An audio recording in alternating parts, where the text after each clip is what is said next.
Hello student, बाबा Indradev girls educational institute के online classes में आपका स्वागत है। हम लेके आए हैं डीएलएड सेकेंड सेमेस्टर के विषय प्रारंभिक शिक्षा के नवीन प्रयास। और हमने कल की वीडियो में बताया था कि नेक्स्ट टॉपिक हमारा बाल अधिकार है। तो आइए जानते हैं बाल अधिकार होता क्या है। देखिए, बाल अधिकार वही होता है कि जो व्यक्ति वयस्कता को नहीं प्राप्त किया रहता है, यानी जो व्यक्ति या जो बालक 18 वर्ष की आयु को कंप्लीट नहीं करता है, उसे ही हम बालक की संज्ञा देते हैं या बालक कहते हैं। तो आइए जानते हैं बालक के अधिकार क्या है। देखिए, सर्वप्रथम बालकों के अधिकार को ध्यान में रखते हुए संयुक्त राष्ट्र संघ ने बालकों की अधिकारों की घोषणा 20 नवंबर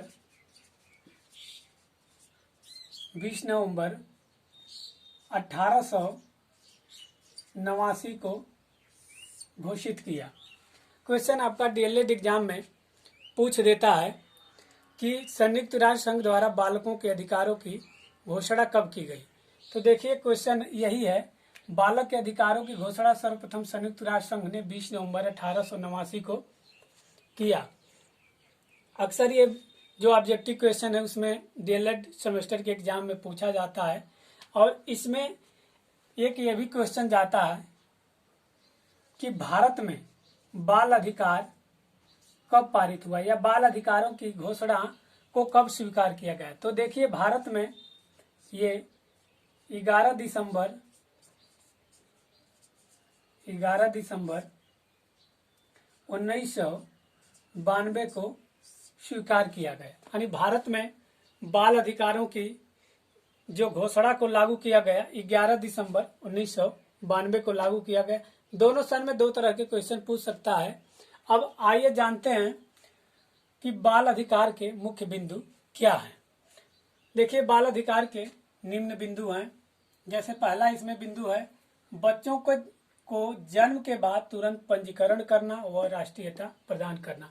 जैसे देखते हैं कि बच्चा जन्म लेता है तो तुरंत हम उसका पंजीकरण कराते हैं, और जैसे पंजीकरण कराते हैं वो भारत का नागरिक बन जाता है या उसकी सूची भारत राष्ट्र में हो जाती है। दूसरा पॉइंट है, बच्चों को अपनी राष्ट्रीयता व नाम बनाए रखने का अधिकार है।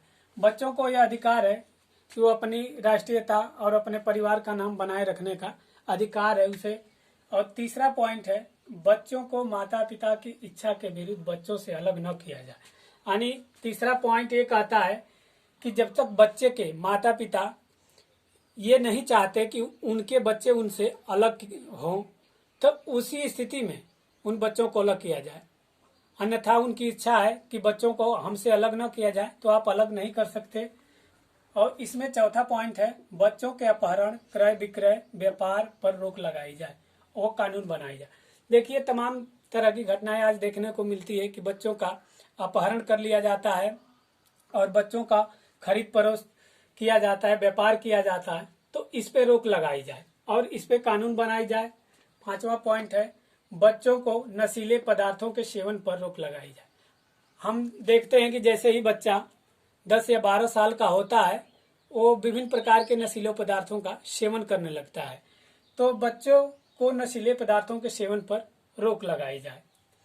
और छठा पॉइंट है, जहां गोद लेने की मान्यता है वहां बच्चों के हितों को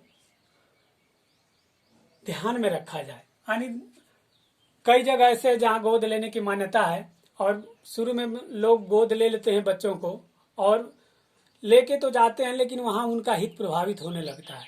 तो जहां गोद लेने की मान्यता है उन बच्चों के हितों का ध्यान रखा जाए कि देखा जाए कि बच्चे किस हालत में है। और सातवां पॉइंट है, भरणार्थी बच्चों को संरक्षण प्रदान किया जाए। भरणार्थी बच्चों का मतलब जो लावारिस बच्चे हैं या जो अनाथ आश्रम में बच्चे हैं, उनको विशेष प्रकार का संरक्षण प्रदान किया जाए। और आठवां पॉइंट है, लैंगिक शोषण से बचाया जाए। देखिए, बाल अधिकार जो संयुक्त राष्ट्र संघ द्वारा बाल अधिकारों की घोषणा की गई है उसमें बताया गया है कि लैंगिक शोषण यानी बच्चों का जो लिंग लैंगिक शोषण है, वो बच्चों को लैंगिक शोषण से बचाया जाए। जैसे विभिन्न प्रकार के बच्चे देखते हैं छोटे उम्र में ही भारी से भारी कार्यों को करने लगते हैं, तो वहाँ उनका शोषण होता है। परिवार के द्वारा छोटे बच्चों को कम उम्र में ही कल कारखानों में लगा दिया जाता है या विभिन्न प्रकार के व्यवसायों में लगा दिया जाता है, तो उन पर रोक लगाई जाए। और लास्ट हमारा पॉइंट है सशस्त्र संघर्ष या युद्ध में 15 वर्ष से कम आयु के बच्चों को भाग लेने से रोका जाए। और 9वां पॉइंट ये कहता है कि जब सशस्त्र संघर्ष होता है, जब दो देशों में युद्ध की स्थिति आती है या और भी संघर्ष होता है, तो उनमें 15 आयु से कम वाले बच्चों को भाग न लेने दिया जाए। यद्यपि देखते हैं ये तो संयुक्त राष्ट्र संघ द्वारा घोषणा पत्र में बताया गया है, लेकिन भारत के किसी कारखाने में आप देखेंगे तो वहां पर लिखा रहता है कि 18 वर्ष से कम आयु के व्यक्तियों को कारखाने में काम करने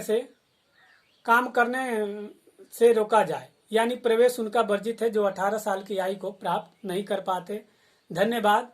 और इसके बाद हम अगले विषय पर अगले अध्याय पर चर्चा करेंगे, जो हमारा अगला अध्याय है RTE यानी राइट टू एक्ट। इस पे चर्चा करेंगे। धन्यवाद।